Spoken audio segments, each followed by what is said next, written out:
acha que nós estamos chegando no tempo do fim?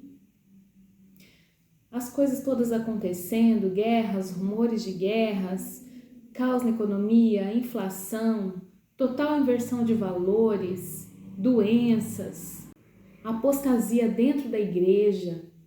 Tudo isso você não acha que é realmente o começo daquilo que Jesus e outros servos dele profetizaram do tempo do fim? Olá, meus amigos, sejam todos muito bem-vindos de volta ao nosso canal. Creio, logo sei. Hoje é domingo e nós vamos de um breve estudo bíblico na porção bendita da Palavra de Deus que está em 2 Timóteo, capítulo 4, dos versículos 1 ao 4. Antes da gente continuar, peço a você, por gentileza, que se inscreva aqui no nosso canal, que ative o sininho para receber as notificações, que você possa curtir e compartilhar esse vídeo se você gostar, se você for edificado por ele. E que você possa nos seguir lá nas redes sociais, no Instagram e no Facebook.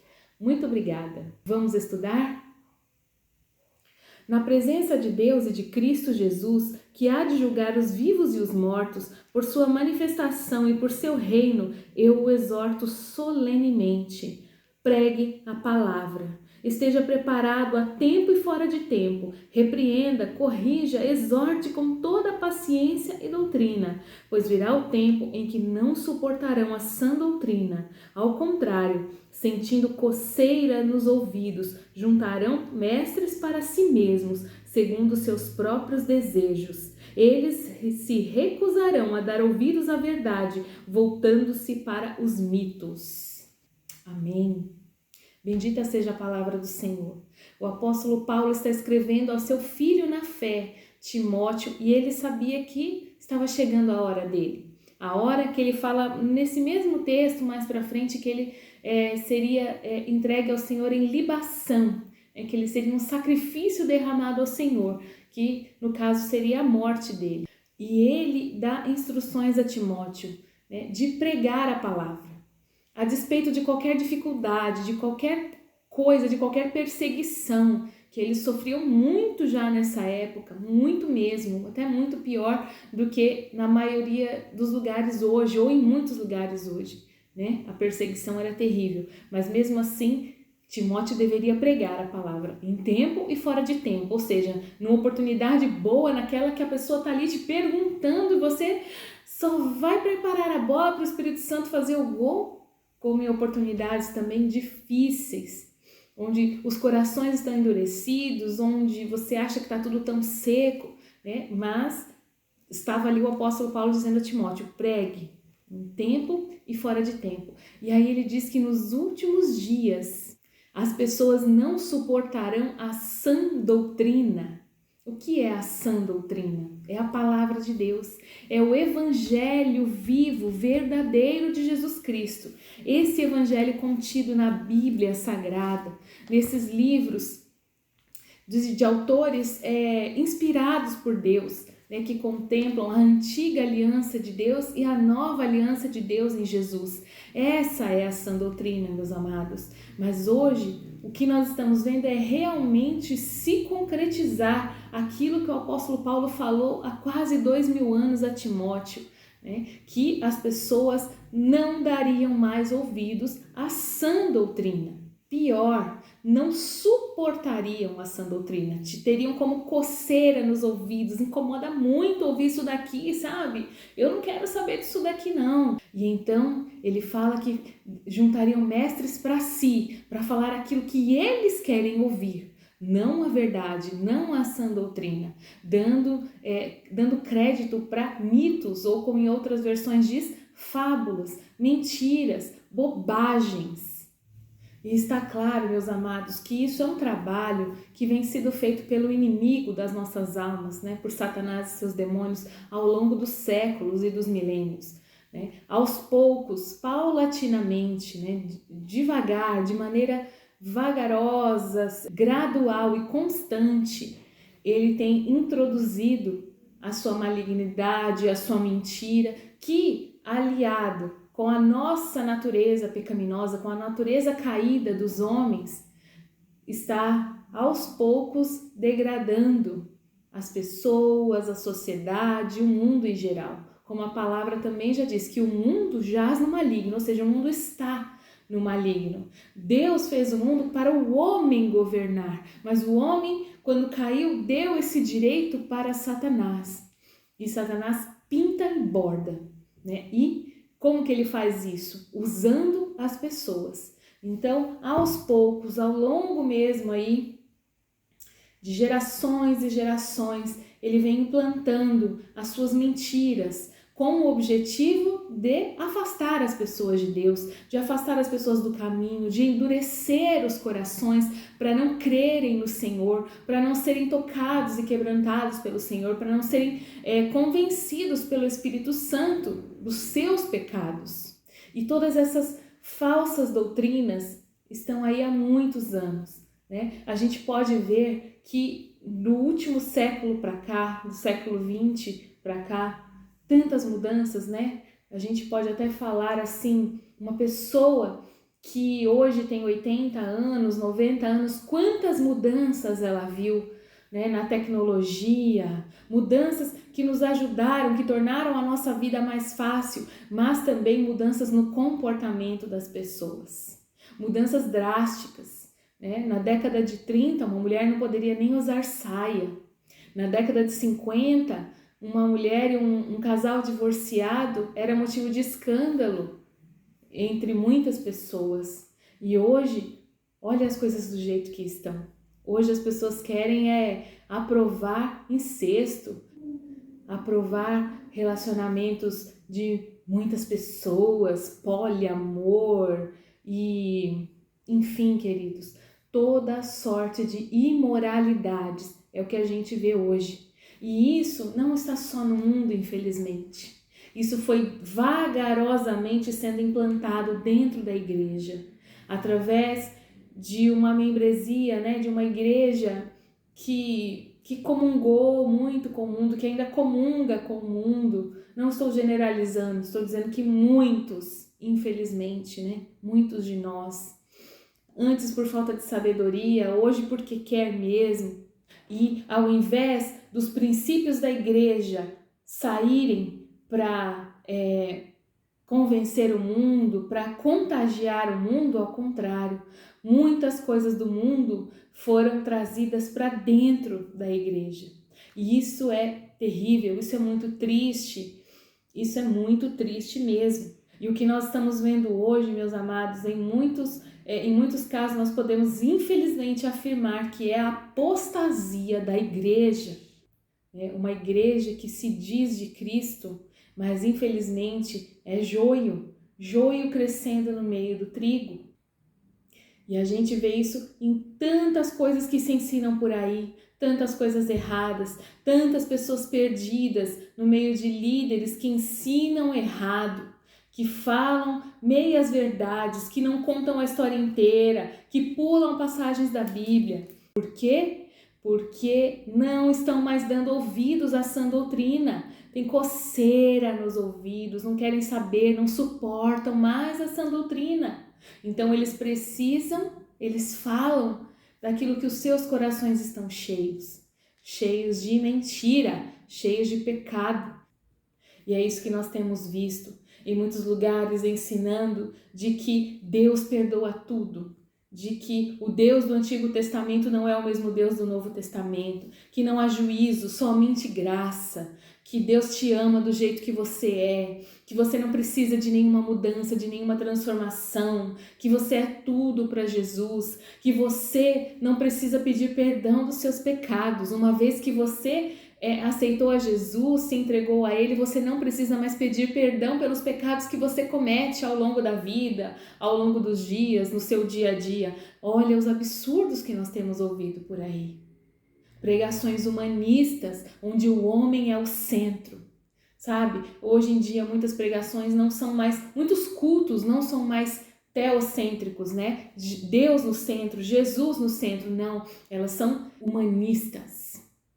O centro é o homem. As pessoas vão à igreja, vão ao culto esperando receber algo de Deus, não entregar a Ele a sua adoração. As pessoas não vão ao culto com aquele coração assim, sabe, na expectativa, ansioso, para erguer as mãos, para louvar a Deus, para engrandecer, para aprender, mas não, elas vão esperando receber. Elas vão porque ali é o lugar onde elas sentem um alívio por toda a semana difícil. Ali elas vão receber uma palavra, uma profecia, uma bênção, uma promessa de que ela vai ser muito rica, de que aquilo que ela espera, que a casa que ela sonha, que o carro que ela precisa, que o emprego que ela quer vai estar ali, vai chegar para ela, que a vitória,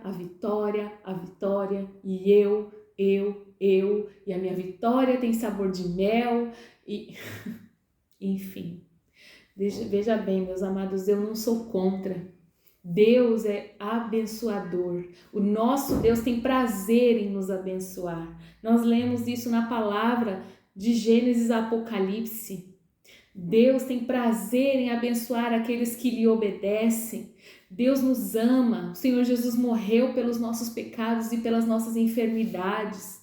Nós devemos mesmo orar a palavra, as promessas de Deus, pedindo as bênçãos, o favor do Senhor para as nossas necessidades.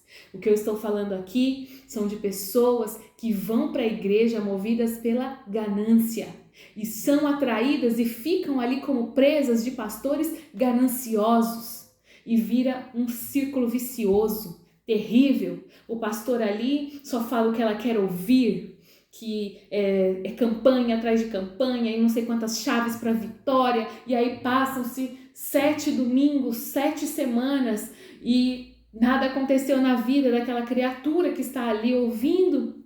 E aí começa outra campanha de mais 9 passos para a vitória e a pessoa anda de campanha em campanha, de passos em passos e a vitória não chega muitas vezes. Por quê?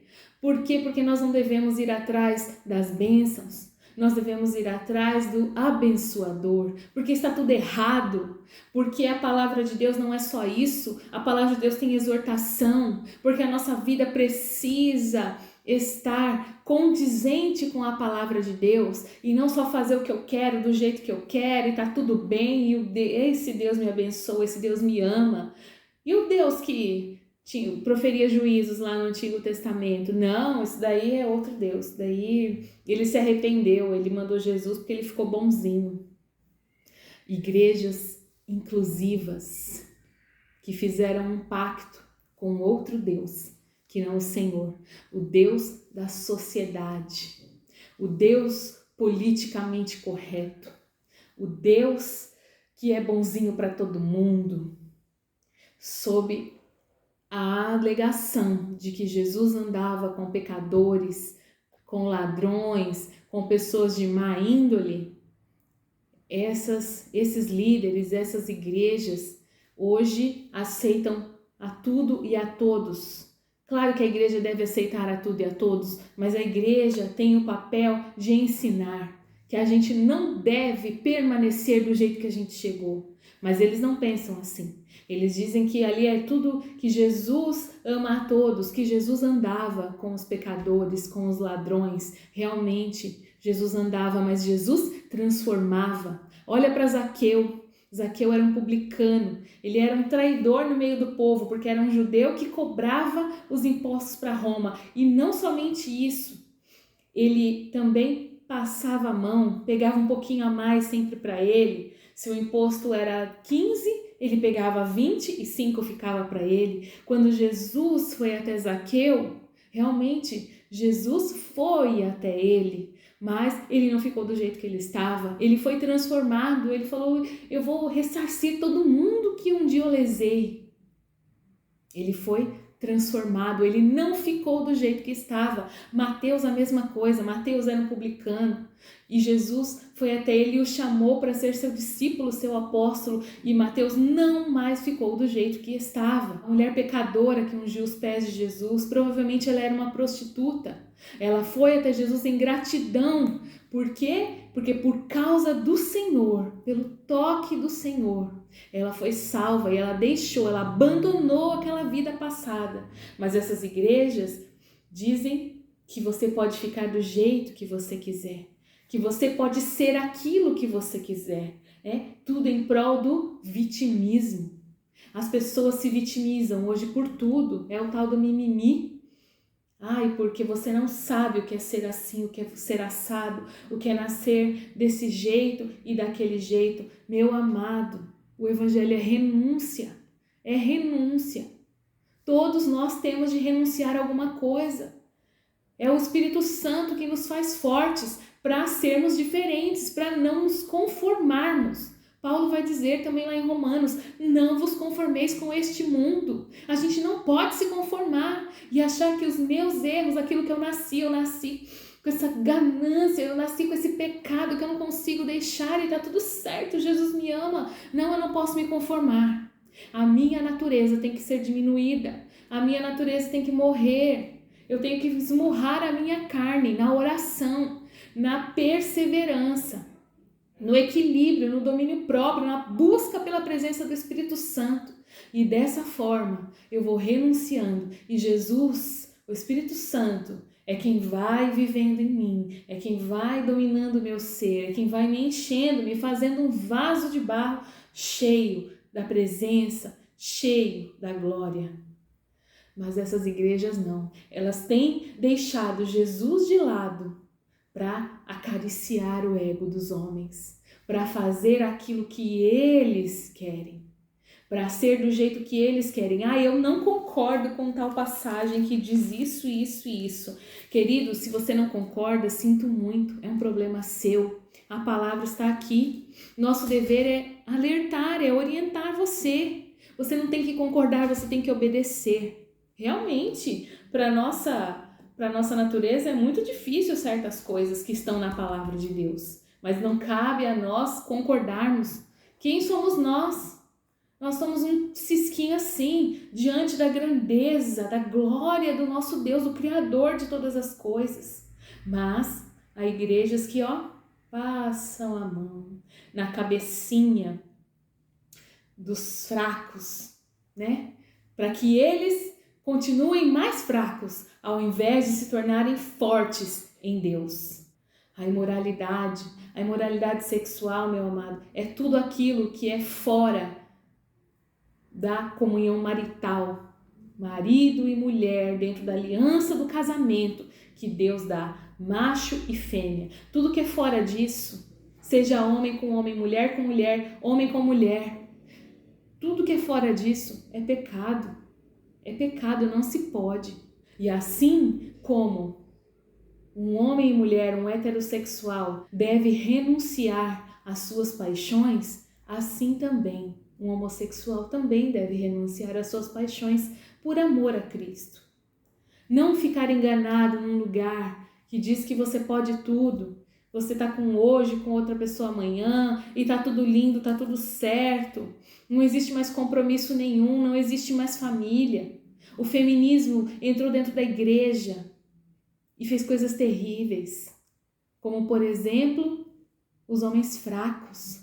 Homens fracos que morrem de medo de ser aquilo que a Bíblia diz, manda que eles sejam dentro de casa, cabeça das suas casas, autoridade, sabedoria, provisão, ser o sacerdote do seu lar, conduzir o seu lar, pastorear o seu lar. E as mulheres em serem responsáveis pela criação dos seus filhos, pela formação do caráter das crianças, por ensinar essas crianças primeiramente o amor a Deus, a palavra de Deus, a busca pelo Senhor, a salvação que há em Cristo Jesus e depois também a sua formação de caráter, de princípios e até, por que não, formação intelectual. Mas foi ensinado que a mulher não deve depender de ninguém, que ela tem que ir para a rua trabalhar, que é melhor, é mais digno ela limpar a casa dos outros do que limpar a sua própria casa, que ela não precisa ter casa, ela não precisa ter filhos, basta um cachorro e uns diplomas e sucesso profissional e ser executiva disso e daquilo. E isso dentro das igrejas. Tudo isso, queridos, toda essa apostasia que nós estamos vendo nada mais é do que o cumprimento dessas palavras que Paulo exortou a Timóteo há 2000 anos quase atrás. As pessoas não suportarão a sã doutrina. Elas não suportam. Quando você fala esse tipo de coisa, você é taxado de religioso, de fanático, de fariseu, de quem faz acepção de pessoas. Você faz acepção de pessoas, você tira pessoas da mesa do Senhor. Não, meus amados, vamos renunciar ao nosso eu, às nossas mazelas, aos nossos pecados, à nossa iniquidade, à nossa concupiscência. Vamos olhar para o Senhor, vamos buscar em Deus uma nova vida. Vamos obedecer a palavra de Deus em nome de Jesus. Que o Senhor tire os tampões dos ouvidos daqueles que hoje não suportam a sã doutrina, mas procuram mestres que falem aquilo que eles gostam. Os coaches, né? Que você é tudo para Deus. Ai, por causa de você, ai, Deus não se aguenta. Não, Jesus nos ama, o Senhor nos ama. Deu seu Filho para morrer por nós quando nós ainda éramos pecadores. Mas cuidado com as coisas. Ele não nos quer da mesma forma. Ele quer que nós nos pareçamos com Ele dia após dia. Ele nos ama sim, mas Ele quer que a gente se pareça com Ele. Não que a gente fique no nosso lamaçal aqui, porquinho se chafurdando na lama do mesmo jeito, mas Jesus me ama. Eu só quero isso e aquilo, eu só quero uma casa, eu só quero um emprego maravilhoso, eu só quero dinheiro, muito dinheiro. O resto eu não quero não. Em nome de Jesus, que o Senhor tenha misericórdia da igreja de Cristo e que haja mais trigo do que joio e que muitos joios ainda se convertam ao Senhor, à verdade do Evangelho, ao verdadeiro Evangelho, não esse Evangelho rendido, Evangelho idólatra, que idolatra o homem, que idolatra a vontade humana, os desejos humanos, a ganância, a avareza. Em nome de Jesus, que o Senhor, o Espírito de Deus, convença ainda muitos e que a gente faça a nossa parte, quando for necessário, né? Que a gente exorte cristãos como nós, que estão infelizmente se perdendo. Eu espero que esta palavra abençoe o seu dia, abençoe a sua vida, dê aí um gás para você, né? Te renove as forças mesmo para falar. Quando Deus mandar você falar, você fala mesmo. Para exortar no Senhor, pedir sabedoria ao Senhor e àqueles de nós que infelizmente andam enganados e iludidos, que possam ser confrontados pela palavra de Deus e tenham as suas vidas transformadas, porque é isso que o verdadeiro evangelho faz. Ele transforma, ele muda. Não fica do mesmo jeito, não dá para ficar do mesmo jeito. Não vamos nos conformar em continuarmos do mesmo jeito, mas de glória em glória, dia após dia, vamos buscar a santidade, a comunhão, a presença do nosso Deus. Em nome de Jesus, amém? Espero que o seu dia seja muito abençoado e amanhã a gente se vê de volta. Um grande abraço e fiquem todos na graça e na paz do Senhor.